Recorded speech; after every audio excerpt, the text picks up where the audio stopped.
Welcome to Pursuing Justice. It's good to have you with us. We have been doing a series of podcasts on a particular case of wrongful conviction, the case of Derek Williams. And we met Derek and he shared his story of his wrongful conviction with our listeners. We've also met his niece, who gave us her perspective of what it was like for the family for someone they all love to be sent away for 18 years. Our guest today is Anthony Scott, and Anthony is a clinical social worker on staff with the Innocence Project of Florida. He joined the project in 2006 to direct social services at the Innocence Project. He now has a little different title, transition services. He'll explain that to us. And he is experienced working with prisoners and ex-offenders, having provided psychotherapy at House of Hope and Broward County Outreach Center. He's a founding member of the National EXONEREES Support Committee, training Innocence Project workers throughout the United States. So, Anthony, welcome to the program today. It's good to have you. Oh, thank you. Thank you so much. All right. So now you've been on staff at the Innocence Project of Florida for quite a number of years. Tell us what the nature of your work is, and why do you think an Innocence Project would need a full-time social worker on their staff? Well, the need is full-time to provide assistance for people who've been wrongfully arrested, sentenced, and wrongfully incarcerated. So, the population that we serve has historically been underserved, and the administrators here at the Innocence Project of Florida recognized, early on the need for someone in my position, someone with my background and training. I believe that a person who has social work training is well equipped to do or provide this kind of assistance for men and women who are dealing with the wrongful incarceration and wanting to transition forward. And why do you think the executive director at the Innocence Project of Florida felt that a full-time social worker was so important? And in answering that question, maybe you can tell us some very specific things that define the job that you do. Well, I think the first question, the executive director, I believe, recognized that, to really do this right, you've got to provide a holistic provision of services that really address all the needs of people who've come through the wrongful incarceration experience. Did I answer the question for you on that one, Harriet? Somewhat, but I guess what maybe people would want to know is how do you meet the needs of these people? And then maybe it would explain why a job like yours is so very vital. Well, as I'll give it another go. I'll see if I can answer it in the way that would be best. It's my understanding is that it's as human beings, we've got our biological needs, our psychological needs, our emotional needs, social needs, and just in terms of functioning in society, in terms of employment and on and on and on. And when people have been have gone through such a traumatic experience and experiences such as wrongful incarceration, I think the best suited, and of course, I'm looking at all of my training as a social worker. I don't think I could do the job that I do here for the clients that we serve had I not been trained to practice social work, because social workers have an amazing,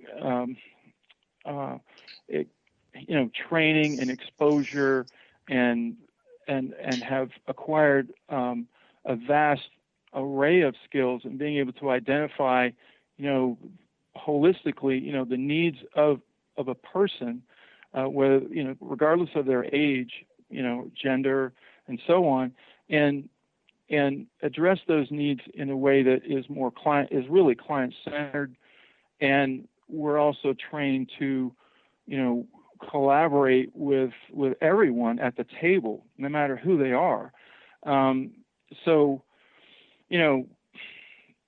think, I've never asked the executive directors, who've, directed the Innocence Project of Florida, why did you pick a social worker?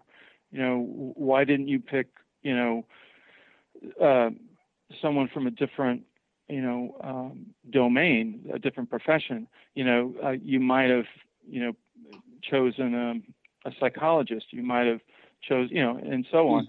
Mm-hmm. I really don't. I can't speak for them, but I working with the post-conviction lawyers here and working with Seth Miller, our executive director here, I know that they have enough of an understanding of what I do to really value what I do. And I think one of the reasons for that is because I'm able to really work with clients and addressing holistically, whatever needs, whatever they're presenting with. So I'm uniquely, I'm not talking about myself personally, but just, clinical social workers, and I think social workers doing generalist practice, who have been on the clinical track or, have done internships where, they're meeting with clients face to face, and they're doing case management, they're doing clinical work in terms of social work practice.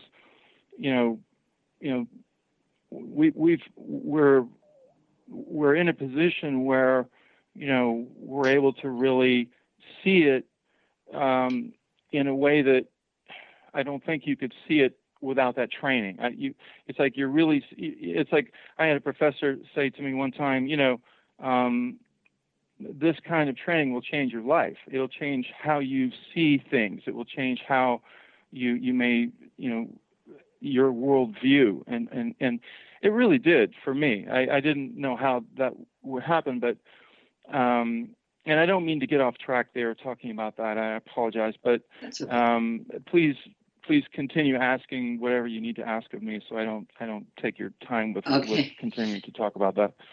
All right. Well, I think what would help people to understand is the actual job that you do, if you could be very, very specific. And let's take Derek Williams, given that we have already had him as a guest on the program.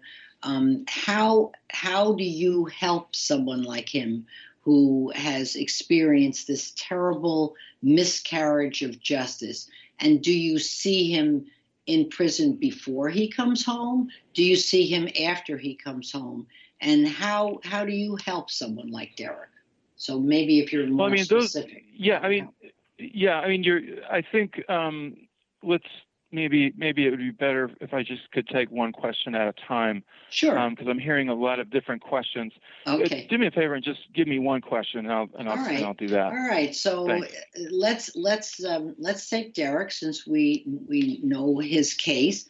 How when you're assigned a client for the first time, what happens? Do you go to see that client right away?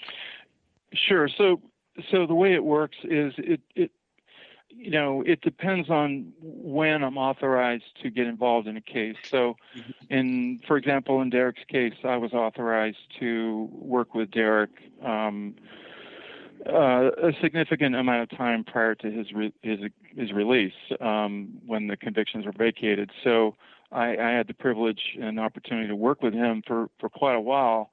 So then that meant, me going to wherever he was. He was in a correctional institution at the time. Sometimes I'll get a heads up on when to meet with a client, and I might only have, days, I mean, not even a week sometimes before I can meet with a client, which really, I think it's not the ideal way to do it. But, we don't have the power to, we don't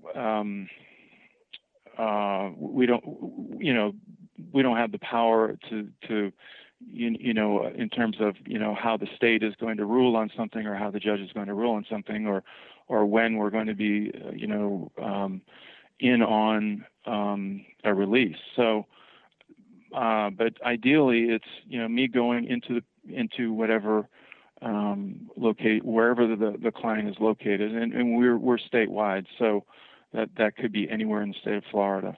Right, anywhere. And what are you offering when you go to see someone like this? Is it mainly just letting the person know that you're there for them, or what's the visit like when you visit someone like Derek before he comes home? Well, that's more than one question. Okay. There's a general question, which I can give a general answer, and then there's that's good. A question directed specifically to Derek. So generally, I if you want, I can answer it generally, and then I can answer more specific to Derek, if that's okay. Sure. Okay. So generally, what it would look like would be, and it's going to have to be simplified, my answer, otherwise we'd simply run out of time on one question. But I think in a nutshell, I can just say, what happens is, I allow at least a couple of hours for a legal visitation, and I'll do, meeting the client, introducing myself to the client, and, making sure that the client is comfortable with the meeting with me. I'll explain my role, what the client can expect from me, what I expect from the client. I may, begin to do some assessing. I have like a 14 to 17 page questionnaire that I typically will refer to. At this point, I can almost do it without bringing it with me, because I've done it so much. But a lot of what it may look like really depends on who I'm meeting with, as you can imagine. So sure. a client may not be, it may not be in the client's it may not be in the person's best interest for me to be asking them questions in that moment. I may want to direct questions, but what's in their best interest in that moment may be helping them manage a crisis that they're experiencing in that moment. So I have to shift gears, and and that's part of being, I think, a good social worker. You've got to be really flexible in being client-centered and address the client in the way that the client is presenting. So if a client is not in a crisis mode at that moment, I had a legal call today, and the client was in crisis mode, and it could have gone the other way, where we could have been talking about completely different things. But when I go face to face, it's me wanting to give the client a strong sense of, caring, giving giving the respect and to the client, and making sure that the client gets a sense that I understand where they're coming from with what they need help with. Sometimes I'll have to spend more time with the client and just reassuring them that, I'm not there to, represent the court and doing a